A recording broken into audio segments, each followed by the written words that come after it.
여러분, 오늘 밤 우리는 자식을 너무 사랑한 나머지 어느 순간부터 내 마음을 함부로 다루게 허락해버린 부모의 늦은 진실을 마주하고 있습니다. 오래 살아보니 알겠습니다. 자식에게 상처받는 일보다 더 서러운 것은 그 상처를 사랑이라는 이름으로 스스로 덮어버리는 일입니다. 전화기 너머로 퉁명스러운 목소리가 들리고 식탁에서는 내 말이 끝나기도 전에 엄마는 몰라도 돼 라는 말이 날아옵니다. 웃어 넘기지만 가슴 한쪽은 서늘해지고 집에 돌아와 불을 끄고 누우면 그 짧은 말이 밤새 마음속을 맴돕니다. 이대로 지나가면 당신은 그 관계 안에서 끝까지 버티지 못할지도 모릅니다. 존중을 잃는 일은 한순간에 일어나지 않습니다. 작은 무례를 참고 다시 웃고 또 이해해 주는 동안 서서히 시작됩니다. 그러니 편안해지기 전에 잠시 시간을 내어 이 영상에 좋아요를 눌러주시고 구독해 주세요. 다만 제가 여기서 하는 이야기가 정말 마음에 드실 때만요. 지금 어디에서 이 이야기를 듣고 계신지, 그곳의 현재 시간은 몇 시인지 댓글로 남겨주셔도 좋겠습니다.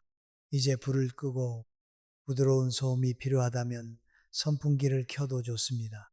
그리고 오늘 밤의 여정을 함께 시작해 보겠습니다. 부모가 자식에게 무례한 말을 듣고도 쉽게 화를 내지 못하는 데에는 이유가 있습니다. 아이가 어릴 때부터 몸에 밴 마음이 아직 남아있기 때문입니다. 넘어지면 먼저 손을 내밀고 아프면 대신 아파하고 잘못해도 결국 품어주던 습관은 자식이 마흔이 되고 쉰이 되어도 쉽게 사라지지 않습니다. 그래서 부모는 자녀의 무례를 무례라고 부르지 못합니다. 피곤해서 그렇겠지. 요즘 사는 게 힘들어서 그렇겠지. 내가 괜히 예민한가 보다 하며 먼저 자신을 달랩니다. 그러나 이해와 허용은 같은 것이 아닙니다. 사정을 이해해 줄 수는 있어도 함부로 대하는 태도까지 받아들여야 하는 것은 아닙니다. 한 어머니가 있었습니다. 아들이 집에 올 때마다 식사를 차리고 손주를 봐주고 돌아갈 때는 반찬까지 챙겨주었습니다. 그런데 어느 날 아들이 냉장고 문을 열어보더니 이런 것도 제대로 못해 놓으셨어요 라고 짜증을 냈습니다. 어머니는 순간 얼굴이 굳었지만 곧 미안하다. 다음에는 잘해 놓을게 라고 말했습니다. 그날 밤 어머니는 잠들기 전 문득 생각했습니다. 내가 왜 미안하다고 했을까? 잘못한 사람은 내가 아닌데 왜 나는 또 사과했을까? 바로 이런 순간에 관계의 질서가 조금씩 뒤집힙니다. 사람은 말로만 관계를 배우지 않습니다. 상대가 어디까지 참는지를 보며 관계의 경계를 배웁니다. 처음에는 무심코 던진 말이었을 수 있습니다. 하지만 부모가 아무 말 없이 받아주면 그 말은 다음에도 반복됩니다.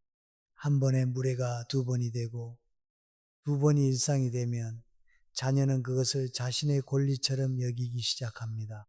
부모가 상처받는지조차 살피지 않게 됩니다. 나쁜 사람이라서만 그런 것은 아닙니다. 인간은 누구나 제지되지 않는 편안함에 익숙해지기 때문입니다. 여기서 많은 부모가 한 가지 착각을 합니다. 내가 참으면 가족이 평화로울 것이라고 믿는 것입니다. 그러나 참는 사람이 계속 무너지면서 유지되는 평화는 평화가 아닙니다. 그것은 한 사람의 침묵 위에 세워진 불균형입니다.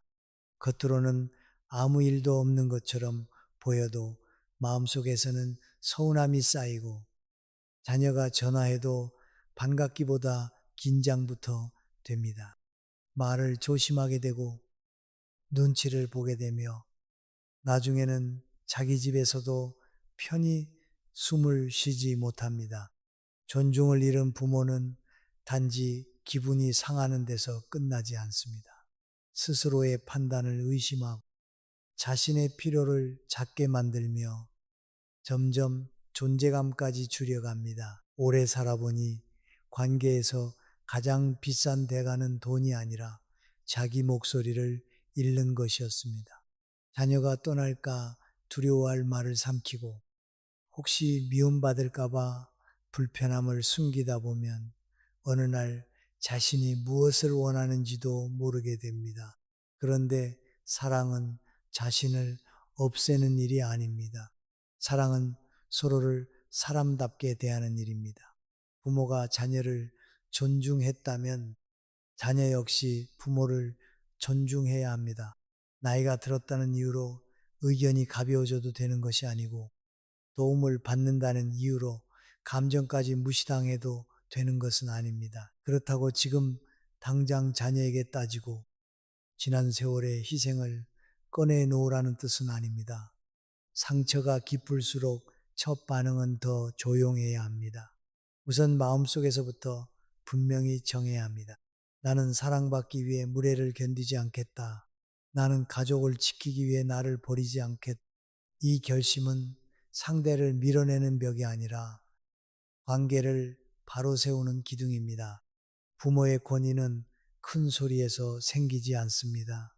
내가 어떤 대우를 받을 사람인지 스스로 잊지 않는 데서 시작됩니다. 다음번에 자녀가 말을 끊거나 비웃는 듯한 태도를 보인다면 그 자리에서 감정을 쏟아내기보다 잠시 멈추십시오.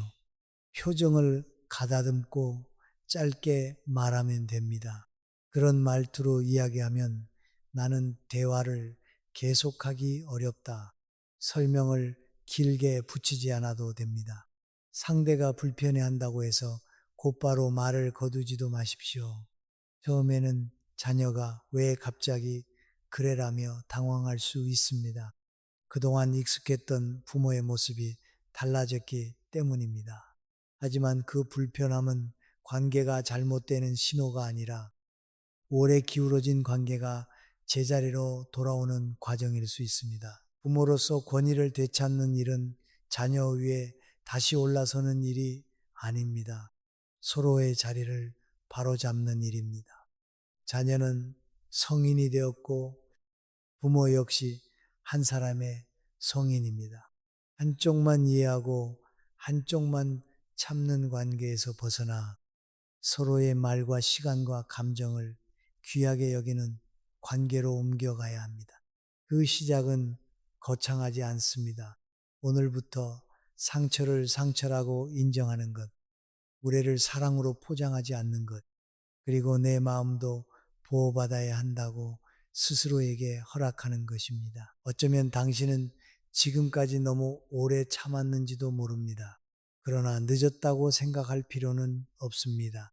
관계는 오랜 습관으로 굳어지지만 한 사람의 태도가 달라지면 다시 움직이기 시작합니다. 차갑게 끊어내지 않아도 됩니다. 독하게 맞서지 않아도 됩니다. 다만 더는 자신을 작게 만들지 마십시오. 부모의 품위는 자녀가 인정해 줄 때 생기는 것이 아니라 스스로 지키기 시작할 때 다시 살아납니다. 부모가 자녀에게 존중받지 못한다고 느낄 때 가장 먼저 하는 실수는 더 잘해주려고 애쓰는 것입니다. 이미 충분히 주었는데도 마음이 멀어진 것 같으면 한 번 더 양보하고 한 번 더 도와주고 한 번 더 맞춰주면 관계가 다시 좋아질 것이라고 생각합니다. 자식이 원하는 시간에 약속을 바꾸고 하기 싫은 부탁도 받아주고 속으로는 서운하면서도 괜찮다고 말합니다. 그렇게 하면 언젠가는 자녀가 내 마음을 알아줄 것이라고 믿습니다. 그러나 오래 살아보니 사람의 마음은 희생의 양을 정확히 계산해 주지 않았습니다. 오히려 언제나 주는 사람의 수고는 쉽게 배경이 되었고 늘 양보하는 사람의 마음은 점점 보이지 않게 되었습니다. 한 어머니는 딸이 전화할 때마다 하던 일을 멈췄습니다. 친구와 식사 중이어도 자리에서 일어나 전화를 받았 병원 예약이 있는 날에도 손주를 맡아달라는 부탁이 오면 자신의 일정을 미뤘습니다. 딸이 엄마밖에 없어 라고 말할 때마다 뿌듯했습니다.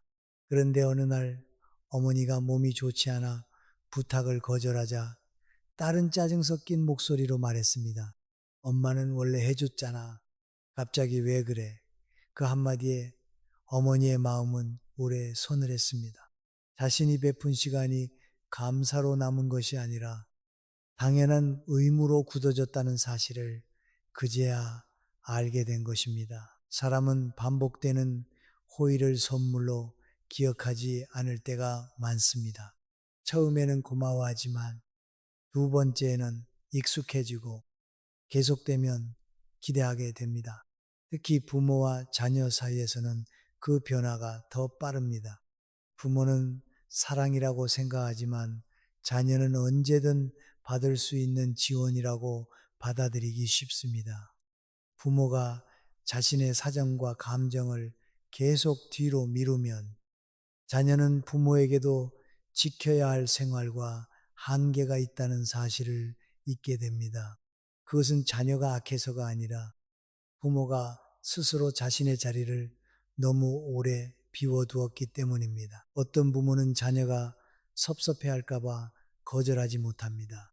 한 번 안 된다고 했다가 연락이 뜸해질까 두렵고 며느리나 사위가 불편해할까 걱정되며 손주를 보지 못하게 될까 마음을 졸입니다.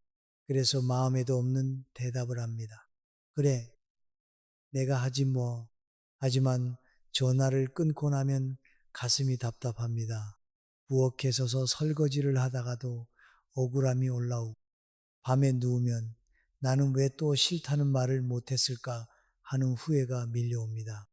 겉으로는 가족을 위해 웃었지만 속에서는 자신을 향한 실망이 조금씩 쌓입니다. 인정받으려는 마음은 처음에는 사랑처럼 보입니다. 그러나 그 마음이 깊어지면 부모는 자녀의 표정과 말투에 지나치게 흔들리게 됩니다.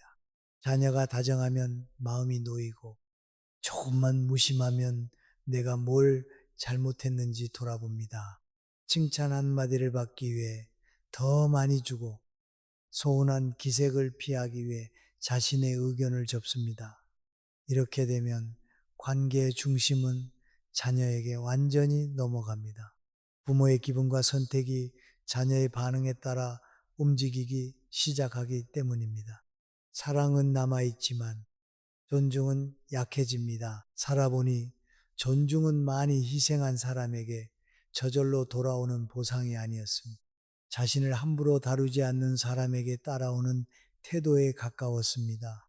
내가 내 시간을 소중히 여기면 다른 사람도 함부로 쓰기 어려워집니다. 내가 내 의견을 숨기지 않으면 상대도 가볍게 넘기기 어려워집니다. 반대로 내가 먼저 내 감정을 무시하면 자녀에게 그것을 귀하게 여겨달라고 요구하기도 어려워집니다. 이제부터는 자녀의 기분보다 자신의 진심을 먼저 확인해야 합니다. 부탁을 받았을 때 바로 대답하지 않아도 됩니다. 일정을 보고 말해줄게. 이번에는 어렵다. 그날은 내가 약속이 있다. 이렇게 짧게 말하면 됩니다. 길게 변명하지 않아도 됩니다. 거절한 이유를 납득시켜야만 정당한 것이 아닙니다. 부모에게도 피곤할 권리가 있고 쉬고 싶은 날이 있으며 자신의 돈과 시간을 어디에 쓸지 결정할 권리가 있습니다. 처음에는 자녀가 서운해할 수 있습니다. 늘 가능하던 일이 갑자기 불가능해졌다고 느끼기 때문입니다. 엄마가 변했다거나 아버지가 요즘 왜 그러세요? 라는 말을 들을 수도 있습니다. 그 말을 듣는 순간 마음이 약해져 다시 예전처럼 돌아가고 싶을지도 모릅니다. 그러나 모든 변화에는 잠시의 불편함이 따릅니다.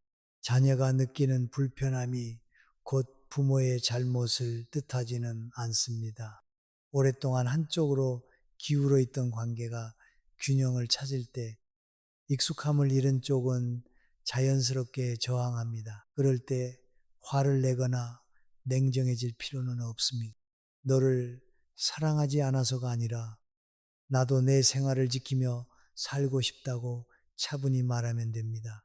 이 말은 자녀를 밀어내는 말이 아닙니다. 오히려 사랑을 의무와 희생에서 꺼내어 더 건강한 자리로 옮기는 말입니다. 부모가 늘 지쳐있고 속으로 원망하면서 돕는 것보다 할 수 있는 만큼 기쁘게 돕는 편이 관계를 오래 지킵니다. 자녀의 인정을 구하는 마음을 내려놓는다고 해서 무관심한 부모가 되는 것은 아닙니다. 사랑은 그대로 두되 사랑을 증명하기 위해 자신을 소모하지 않는 것입니다. 도움을 줄 때는 스스로 선택하고 거절할 때는 죄책감에 무너지지 않으며 자녀가 동의하지 않아도 자신의 생각을 지키는 것입니다. 부모가 모든 것을 맞춰주지 않아도 관계는 끝나지 않습니다. 오히려 자녀는 그제야 부모에게도 하나의 삶이 있고 함부로 침범해서는 안 되는 마음이 있다는 사실을 배우게 됩니다. 어느 날 자녀가 그날 시간 돼요 라고 물었을 때 곧바로 당연하지 라고 대답하지 않고 자신의 달력을 먼저 바라보는 순간이 올 것입니다. 별것 아닌 장면처럼 보이지만 그 안에서 부모의 자리가 다시 세워집니다. 내 시간을 확인하고 내 마음을 묻고 내가 감당할 수 있는 만큼만 선택하는 것. 본인은 바로 그런 작은 태도에서 돌아옵니다. 자녀에게 사랑받기 위해 자신을 포기하지 마십시오. 부모의 사랑은 이미 오랜 세월 충분히 증명되었습니다. 이제는 더 주어서 인정받으려 하지 말고 자신을 존중함으로써 존중받을 자리를 만들어야 합니다. 자녀가 좋아하든 잠시 서운해하든 부모는 자신의 삶을 지킬 수 있어야 합니다. 그 단단함이 쌓일수록 자녀는 부모를 편리한 사람으로 보지 않고 뜻과 기준을 가진 한 사람으로 다시 바라보게 됩니다. 자녀의 말이 거칠어질수록 부모는 더 많은 말을 하게 됩니다. 내가 왜 이런 대접을 받아야 하는지 설명하고 너를 어떻게 키웠는지 되짚으며 부모에게 그러면 안 된다고 가르치려 합니다. 마음이 억울하니 당연한 반응입니다. 그러나 오래 살아보니 사람은 화가 난 상대의 긴 말을 거의 듣지 않았습니다. 내용보다 목소리를 기억했고 진심보다 감정을 먼저 보았습니다. 부모가 옳은 말을 해도 언성이 높아지는 순간 자녀는 자신의 무례를 돌아보기보다 부모가 예민하다고 생각하기 쉽습니다. 그래서 존중을 되찾고 싶다면 먼저 이겨야 할 것은 자녀가 아니라 내 안에서 치솟는 분노입니다. 한 아버지는 식사 자리에서 아들이 자신의 말을 자꾸 끊자 결국 숟가락을 내려놓았습니다. 내가 너 키우느라 어떻게 살았는데 감히 아버지 말을 끊어 목소리가 높아지자 아들도 지지 않고 대답했습니다. 또 옛날 얘기예요. 그만 좀 하세요. 짧은 저녁 식사는 오래된 상처를 꺼내는 싸움으로 변했습니다. 집에 돌아온 아버지는 자신이 틀린 말을 한 것은 아니라고 생각했습니다. 그런데 이상하게도 마음은 더 초라했습니다. 분명 존중을 요구했지만 존중받는 사람처럼 행동하지 못했다는 사실이 남았기 때문입니다. 사람의 무게는 상대를 눌러 이기는 데서 생기지 않습니다. 흔들릴 만한 순간에도 자기 중심을 잃지 않는 데서 생깁니다. 누군가 큰 소리를 낼 때 같이 목소리를 높이는 것은 어렵지 않습니다. 비웃음에 비웃음으로 답하고 상처받은 만큼 되갚는 것도 순간적으로는 시원할 수 있습니다. 그러나 그런 뒤에는 관계의 상처만 깊어지고 부모의 말도 자녀의 말과 같은 높이로 떨어집니다. 상대가 무례하다고 해서 나까지 품위를 내려놓으면 결국 두 사람 모두 돌아갈 자리를 잃게 됩니다. 그렇다고 침묵만 하라는 뜻은 아닙니다. 말하지 않는 것과 침착하게 말하는 것은 전혀 다릅니다. 침묵은 때로 두려움에서 나오지만 침착함은 자신의 기준을 알고 있는 사람에게서 나옵니다. 자녀가 말을 끊는다면 내 말이 끝난 뒤에 이야기해 줬으면 한다고 짧게 말할 수 있습니다. 비꼬는 말투를 쓴다면 그런 방식으로 말하면 나는 대화를 멈추겠다고 분명히 밝힐 수 있습니다. 이때 중요한 것은 말을 길게 이어가지 않는 것입니다. 설명이 길어질수록 자녀는 내용보다 틈을 찾고 결국 또 다른 논쟁이 시작됩니다. 어느 어머니는 딸이 전화로 날카롭게 말할 때마다 곧바로 해명했습니다. 내가 그런 뜻으로 말한 게 아니야. 네가 오해한 거야. 엄마 말 좀 들어봐. 하지만 딸은 더 큰 목소리로 말을 덮었습니다. 어느 날 어머니는 달리 반응했습니다.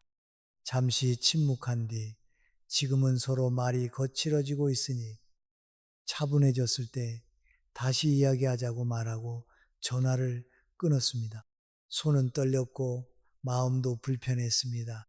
혹시 딸이 더 화를 낼까 걱정되었습니다. 그러나 그날 처음으로 어머니는 자기 감정을 지키면서도 상대를 공격하지 않았습니다. 관계에서 말의 내용보다 더 강하게 전달되는 것이 있습니다. 바로 태도입니다. 자녀는 부모가 무슨 말을 했는지만 보는 것이 아니라 그 말을 어떤 표정과 속도로 했는지도 느낍니다. 급하게 해명하고 인정받으려 애쓰며 감정적으로 흔들리는 모습은 자녀에게 부모가 자신의 반응에 끌려다닌다는 인상을 줄 수 있습니다.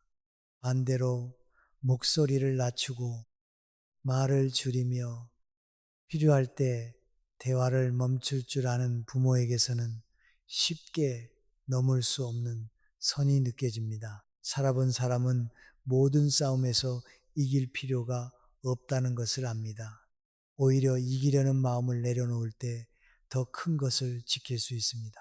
자녀가 엄마는 아무것도 몰라 라고 말했을 때 그 자리에서 자신의 지혜를 증명하려 들지 않아도 됩니다. 내 생각은 다르지만 네가 그렇게 판단한다면 그 선택은 네 몫이다 라고 말할 수 있습니다. 이 말에는 체념이 아니라 책임의 구분이 담겨 있습니다. 부모는 의견을 말할 수 있지만 성인 자녀의 삶을 대신 살아줄 수는 없습니다. 자녀가 부모의 조언을 받아들이지 않는다고 해서 부모의 가치까지 사라지는 것은 아닙니다. 많은 부모가 자녀에게 무시당할 때 과거의 희생을 꺼냅니다. 학비를 마련하느라 얼마나 고생했는지, 아픈 밤을 어떻게 지켰는지, 결혼할 때 얼마나 도왔는지를 말합니다. 그 희생은 분명 귀합니다. 하지만 그것을 존중을 받아내기 위한 증거로 내미는 순간 자녀는 사랑을 비처럼 느끼게 됩니다. 부모는 인정받지 못해 더 서럽고 자녀는 갚아야 할 것이 늘어난 듯 부담스러워집니다. 지난 희생은 부모의 삶을 증명하지만 오늘의 무례를 해결하는 도구가 되지는 못합니다. 오늘의 문제는 오늘의 태도로 다루어야 합니다. 내가 너에게 무엇을 해줬는데가 아니라 나는 이런 말투를 받아들이지 않겠다고 말하는 편이 더 분명합니다. 과거를 끌어오지 않으면 대화는 단순해집니다. 자녀도 부모의 요구가 감정적인 보상이 아니라 지금 지켜야 할 기본적인 예의라는 사실을 알게 됩니다. 존중은 희생의 대가가 아니라 관계의 기본이기 때문입니다. 어떤 순간에는 자리를 떠나는 것이 가장 품위 있는 대답이 될 수 있습니다. 가족 모임에서 자녀가 여러 사람 앞에서 부모를 놀리듯 말한다면 억지 웃음을 짓지 않아도 됩니다. 그 말은 듣기 불편하다고 말한 뒤 잠시 자리를 비울 수 있습니다. 차를 타고 돌아오는 길에 마음이 아플 수는 있습니다.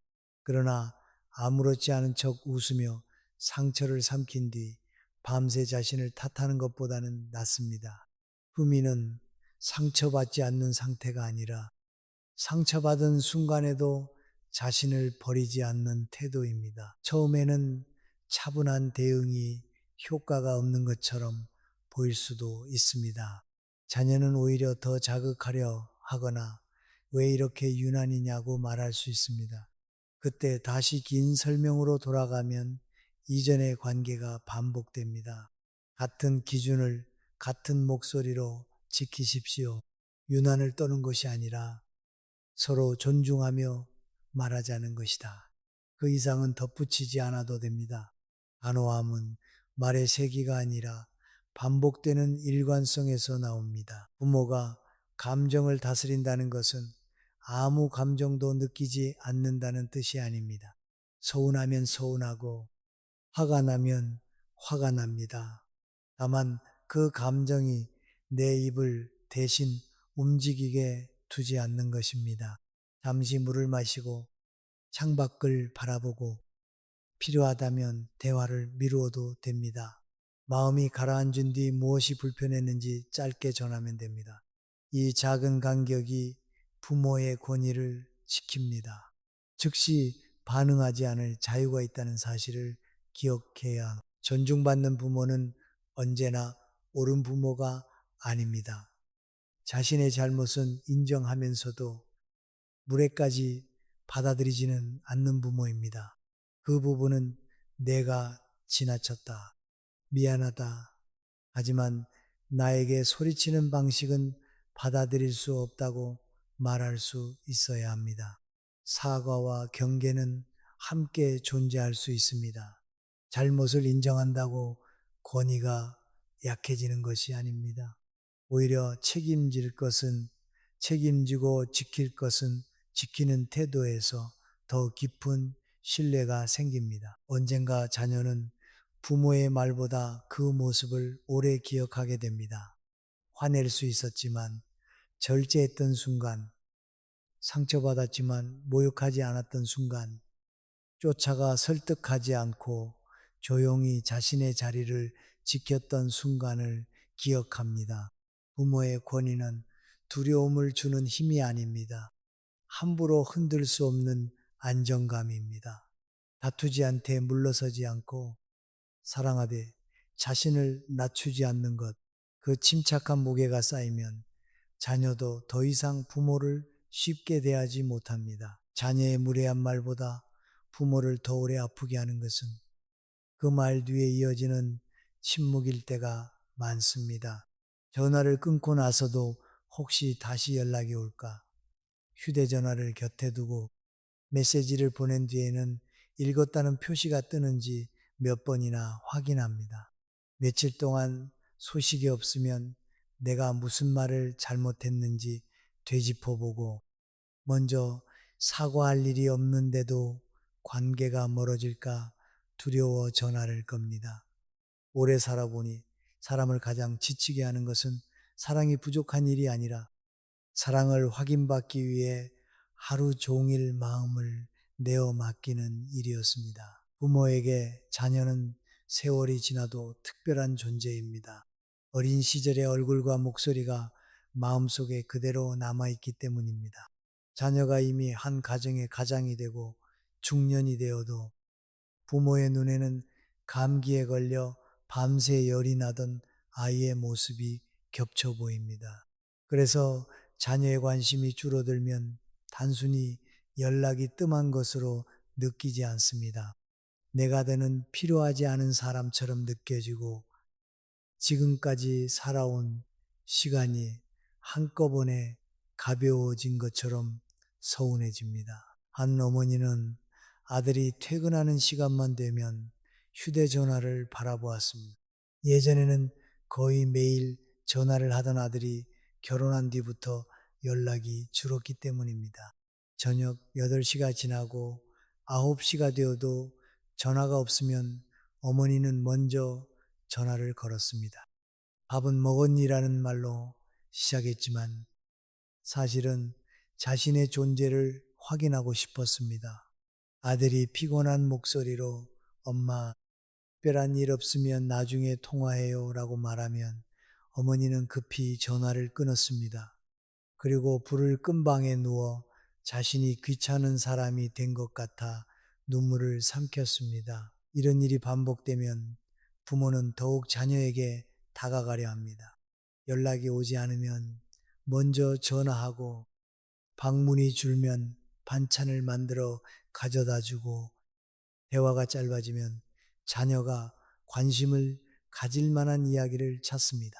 그러나 사람의 마음에는 이상한 면이 있습니다. 누군가가 나에게 너무 강하게 매달릴수록 그 마음을 감사히 받기보다 부담스럽게 느끼기도 합니다. 특히 성인 자녀는 부모의 외로움까지 자신이 책임져야 한다고 느끼는 순간 애정보다 의무를 먼저 떠올립니다. 부모는 가까워지려고 손을 내밀었지만 자녀는 그 손에서 무게를 느끼고 한 걸음 물러납니다. 감정적으로 의지한다는 것은 자녀를 사랑한다는 뜻과 다릅니다. 사랑은 상대가 곁에 없어도 그 사람의 삶을 존중할 수 있지만 의존은 상대가 내 마음을 채워주지 않으면 불안해집니다. 자녀가 자주 연락하면 행복하고 연락하지 않으면 하루 전체가 어두워집니다. 자녀가 다정한 말을 하면 내가 가치 있는 사람 같고 무심한 반응을 보이면 존재까지 부정당한 듯 느껴집니다.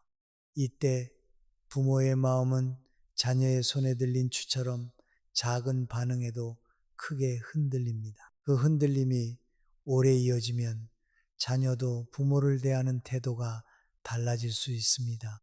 부모가 자신의 관심을 간절히 원한다는 사실을 알게 되면 무례하게 말한 뒤에도 부모가 결국 먼저 연락할 것이라고 생각합니다. 약속을 취소해도 기다려 줄 것이고 서운하게 해도 관계를 끊지 못할 것이라고 믿습니다. 의도적으로 부모를 이용하지 않더라도 반복되는 경험이 그렇게 가르칩니다. 부모가 자녀를 잃을까 두려워할수록 자녀는 관계의 주도권이 자신에게 있다고 느끼게 됩니다. 오래 살아본 사람은 외로움보다 더 조심해야 할 것이 있다는 것을 압니다. 외롭다는 이유로 자신을 함부로 대하는 관계에 매달리는 일입니다. 사람은 누구나 누군가를 필요로 합니다. 나이가 든다고 마음이 돌처럼 굳는 것도 아닙니다. 오히려 가까운 사람이 줄어드는 시기에는 자녀의 목소리 한 번이 더 크게 다가옵니다. 그러나 그 마음을 모두 자녀에게 맡겨버리면 사랑은 점점 간청처럼 변하고 부모의 존재는 기다리는 사람으로만 남습니다. 한 아버지는 주말마다 딸 가족이 오기만을 기다렸습니다. 금요일부터 장을 보고 토요일 아침이면 집을 정리했습니다. 그런데 딸이 이번 주는 바빠서 못 가요 라고 말하면 준비해둔 음식보다 마음이 먼저 상했습니다. 처음에는 괜찮다고 했지만 나중에는 부모 늙는 건 눈에도 안 보이느냐는 말이 나왔습니다. 딸은 죄책감을 느껴 한두 번 더 찾아왔지만 방문할 때마다 편안함보다 의무감을 느꼈습니다. 사랑으로 시작한 기다림이 서로를 압박하는 약속으로 변한 것입니다. 부모의 외로움을 자녀가 완전히 해결해 줄 수는 없습니다. 자녀에게도 자신의 배우자와 아이, 일과 걱정이 있습니다. 이것을 인정한다고 해서 부모가 밀려난다는 뜻은 아닙니다. 관계가 다른 단계로 옮겨간다는 뜻입니다. 어린 자녀에게 부모가 세상의 중심이었다면 성인이 된 자녀에게 부모는 소중하지만 유일한 중심은 아닙니다. 이 변화를 받아들이지 못하면 부모는 관심을 빼앗겼다고 느끼고 자녀는 부모가 자신의 삶을 인정하지 않는다고 느낍니다. 마음을 되찾는 시작은 자녀에게 연락하지 않는 벌을 주는 것이 아닙니다. 일부러 차갑게 굴거나 누가 먼저 연락하는지 시험하는 것도 아닙니다. 기다림으로 가득 찬 생활을 다시 자신의 것으로 채우는 것입니다. 아침에 일어나 오늘 누가 전화할지 생각하기 전에 내가 무엇을 할지 정해야 합니다. 오래 미뤄둔 산책을 나가고 친구에게 먼저 안부를 묻고 혼자 먹더라도 정성스럽게 식사를 준비해야 합니다.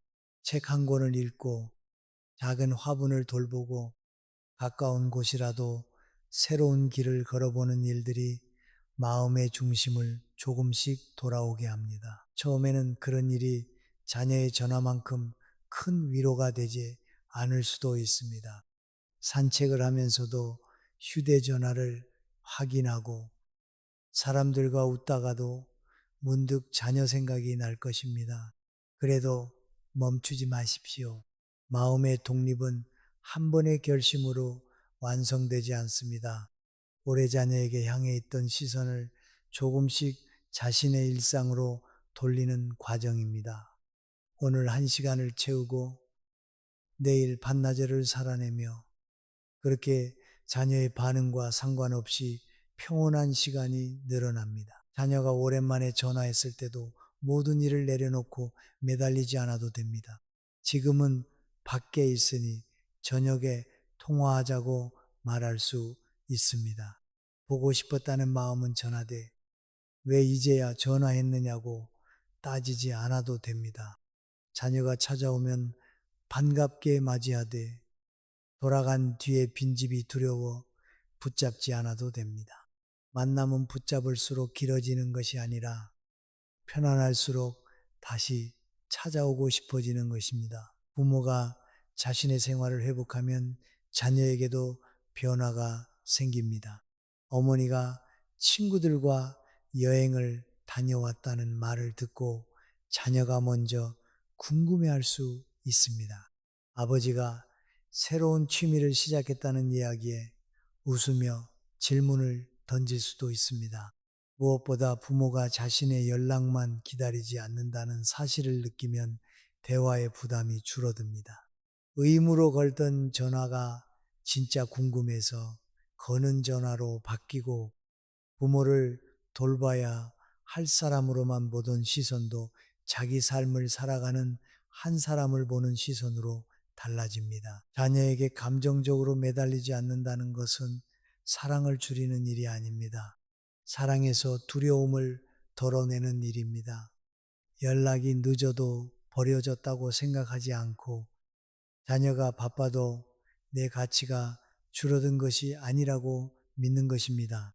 부모의 하루가 자녀의 전화 한 통에 의해 완성되는 것이 아니라 이미 그 자체로 의미 있다는 사실을 다시 받아들이는 것입니다. 혹시 오늘도 연락을 기다리고 있다면 휴대전화를 잠시 내려놓아도 좋습니다.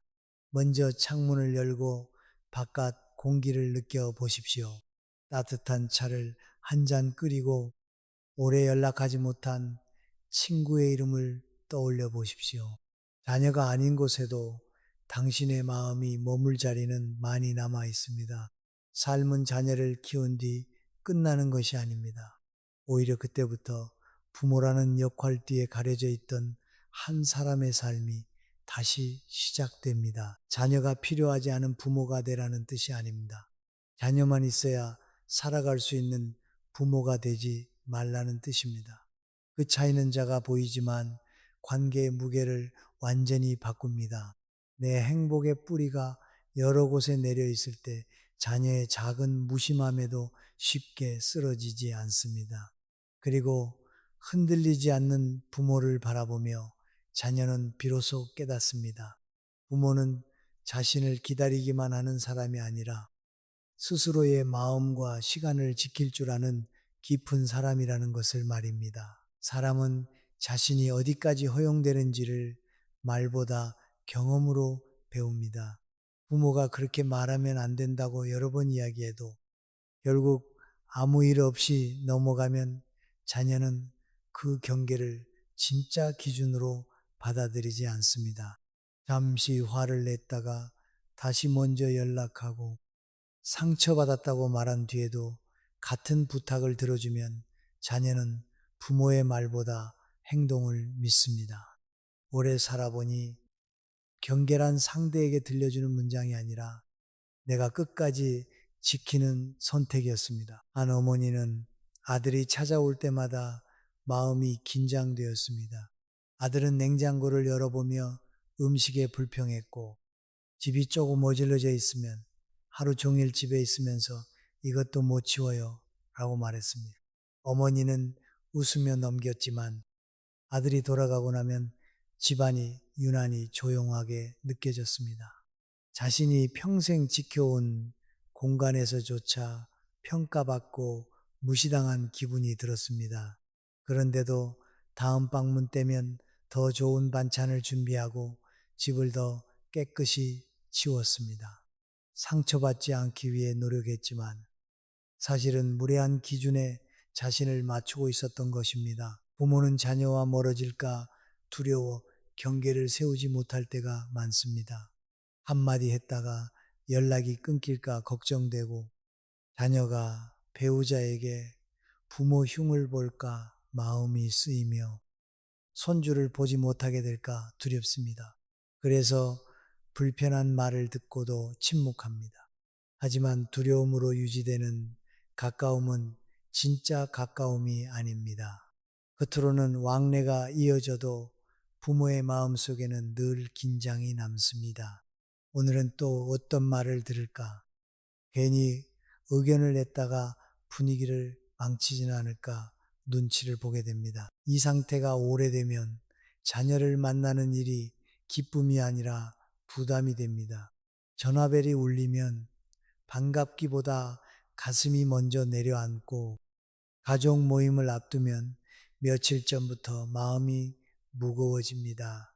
부모는 점점 말을 줄이고 자신의 생각을 숨기며 자녀가 원하는 모습만 보여주려 합니다. 관계를 지키기 위해 자신을 지웠지만 결국 남는 것은 서운함과 피로입니다. 존중을 잃는 가장 큰 결과는 상대의 태도만 나빠지는 것이 아닙니다. 내가 나답게 존재할 수 없게 되는 것입니다. 경계를 세운다는 말이 차갑게 들릴 수도 있습니다.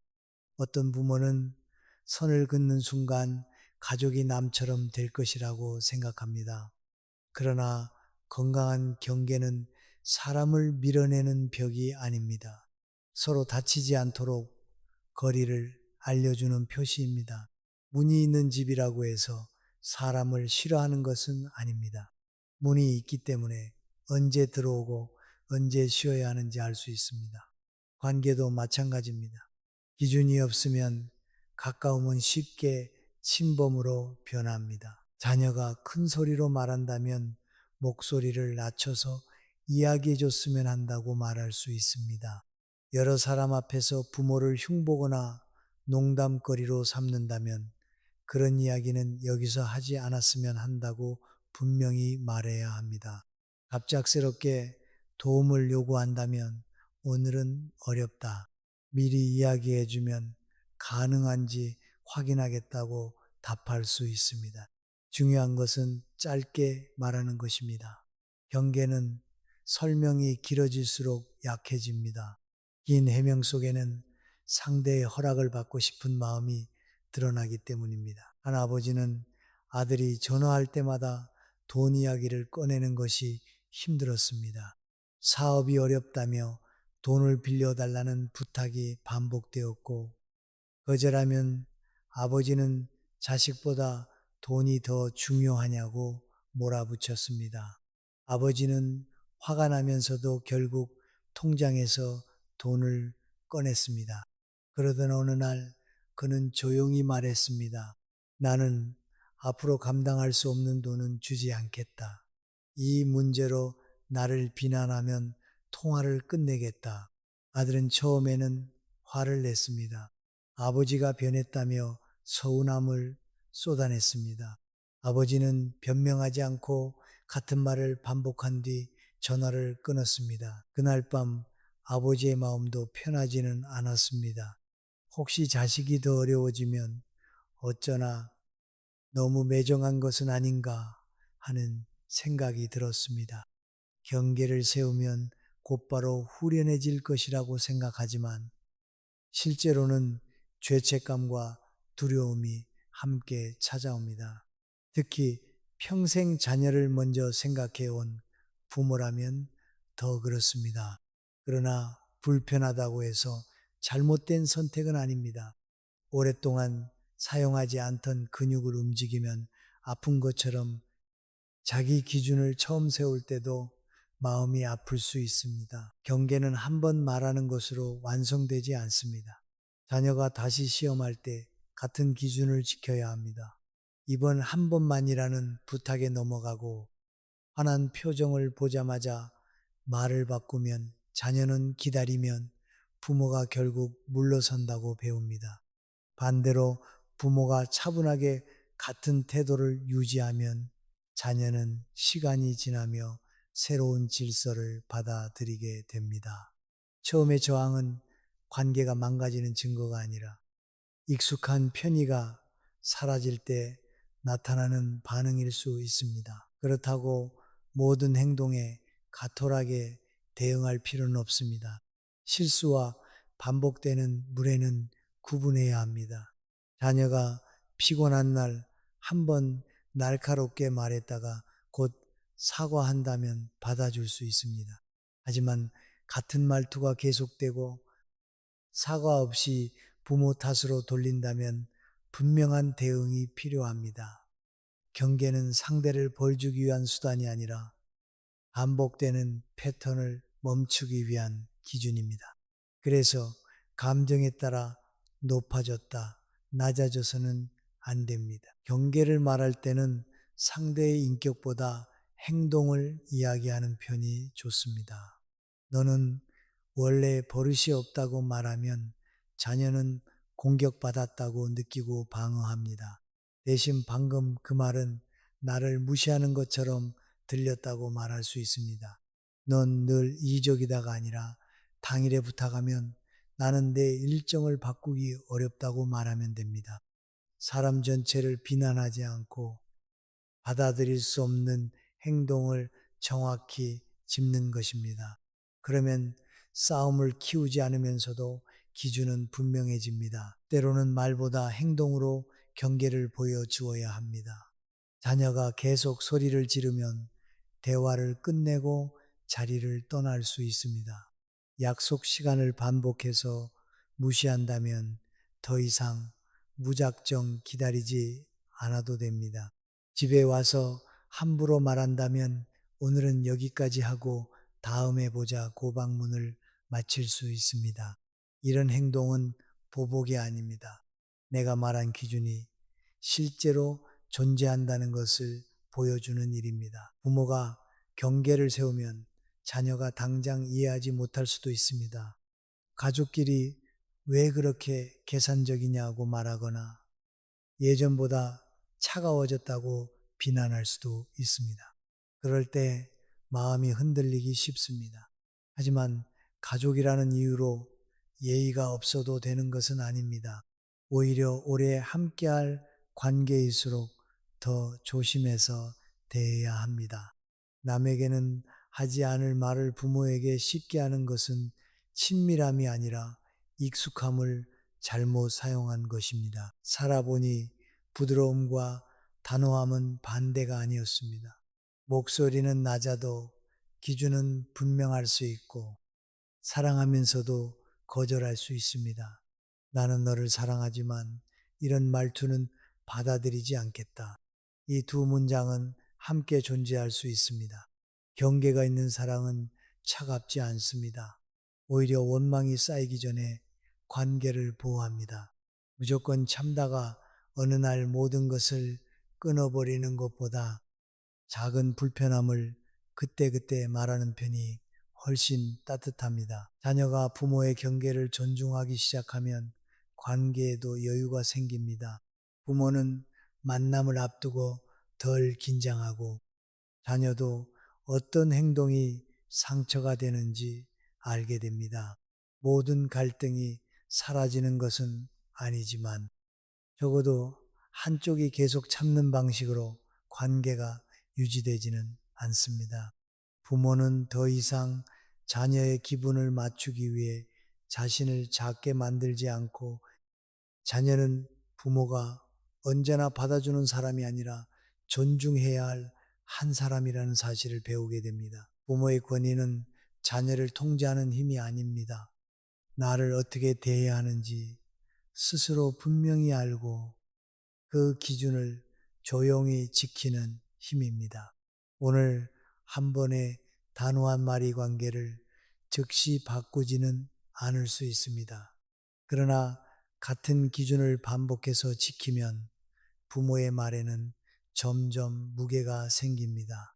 더 크게 말하지 않아도 되고 더 많이 설명하지 않아도 됩니다.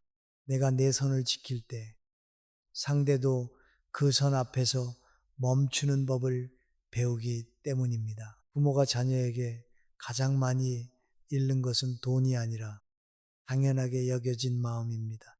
한두 번의 도움은 고마움으로 남지만 끝없이 이어지는 희생은 어느 순간 의무처럼 받아들여집니다.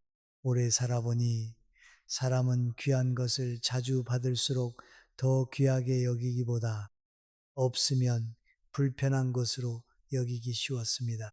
부모는 사랑해서 주었지만 자녀는 늘 있는 것으로 배웠고, 그 순간부터 베풀면 감사가 아니라 기대가 되기 시작합니다. 한 아버지는 아들이 어렵다는 말을 할 때마다 생활비를 보태 주었습니다. 처음에는 아들이 고맙다며 전화를 했고, 명절이면 작은 선물도 챙겼습니다. 그러나 시간이 지나면서 연락은 돈이 필요할 때만 왔습니다. 이번 달에는 학원비가 부족하고 다음 달에는 자동차 수리비가 필요하며 또 그 다음에는 사업 자금이 모자란다고 했습니다. 아버지는 자신의 병원비를 줄이면서까지 도왔습니다. 그런데 어느 날 조심스럽게 이번에는 어렵겠다고 말하자 아들은 한숨을 쉬며 말했습니다. 아버지는 가진 것도 있으면서 왜 그렇게 야박하세요? 그 한마디는 돈보다 더 깊은 곳을 찔렀습니다. 아버지는 그동안에 도움이 사랑으로 기억되지 않았다는 사실을 깨달았습니다. 주지 못한 한 번이 주었던 수십 번보다 더 크게 평가되고 있었습니다. 그는 전화를 끊고 한참 동안 통장을 바라보았습니다. 잔액보다 마음이 더 비어 있었습니다. 자식을 도운 일이 후회스러운 것이 아니라 자신의 형편과 감정을 무시하면서까지 계속 주었던 일이 서러웠습니다. 부모는 자녀에게 베풀 때 대가를 바라지 않는다고 말합니다. 그 말은 대체로 진심입니다. 그러나 감사조차 필요 없다고 생각하는 것은 아닙니다. 따뜻한 말 한마디, 부모의 형편을 묻는 마음, 도움을 받았다는 사실을 기억하는 태도는 관계를 이어주는 최소한의 예의입니다. 그것마저 사라지면 부모의 사랑은 쉽게 소모품이 됩니다. 자녀는 필요할 때 꺼내 쓰고 필요가 끝나면 잊어버리는 방식으로 부모의 마음을 대하게 됩니다. 이때 많은 부모는 더 많이 주면 언젠가는 알아줄 것이라고 생각합니다. 이미 감사가 사라졌는데도 지원을 늘리고 불평을 들으면서도 더 좋은 것을 준비합니다. 하지만 감사 없는 관계에서 더 큰 희생은 존중을 되찾지 못합니다. 오히려 기대의 크기만 키웁니다. 어제까지 해준 것을 오늘도 해야 하고 오늘 해준 것은 내일의 기준이 됩니다. 부모가 자신의 한계를 말하지 않으면 자녀는 한계가 없는 줄 압니다. 한 어머니는 딸의 아이를 거의 매일 돌보았습니다. 새벽부터 버스를 타고 가서 밥을 먹이고 어린이집에 데려다 주고 집안일까지 해주었습니다. 딸이 힘든 것을 알았기에 불평하지 않았습니다. 그러나 무릎이 아파 하루만 쉬고 싶다고 말했을 때 다른 엄마 때문에 내 일정이 다 꼬이잖아 라며 짜증을 냈습니다. 어머니는 미안하다고 말했지만 집으로 돌아오는 버스 안에서 눈물이 났습니다. 도와준 사람이 오히려 사과하고 있다는 사실이 너무 서러웠습니다. 사람의 마음은 제공되는 도움보다 그 도움에 대한 태도에서 더 크게 다칩니다. 부모가 힘들게 준 것을 자녀가 당연하게 여기면 단순히 서운한 감정만 남는 것이 아닙니다. 부모는 자신의 사랑이 값싸게 취급되었다고 느낍니다. 그러면 마음속에 원망이 쌓이고 도와주면서도 기쁘지 않으며 자녀의 부탁을 듣는 순간부터 피로해집니다. 사랑으로 시작한 행동이 억울함으로 이어질 때 관계는 겉으로 유지되어도 속에서는 이미 멀어지고 있습니다. 베풀음을 멈춘다는 것은 모든 도움을 끊는다는 뜻이 아닙니다. 사랑과 희생을 구분하기 시작한다는 뜻입니다. 내가 감당할 수 있는 만큼 돕고 내 건강과 생활을 무너뜨리지 않는 범위에서 선택해야 합니다. 돈을 줄 때도 생활에 지장이 없는지 먼저 살펴야 하고, 시간을 내어줄 때도 내 일정과 몸 상태를 확인해야 합니다. 부모가 자신을 해치면서까지 주는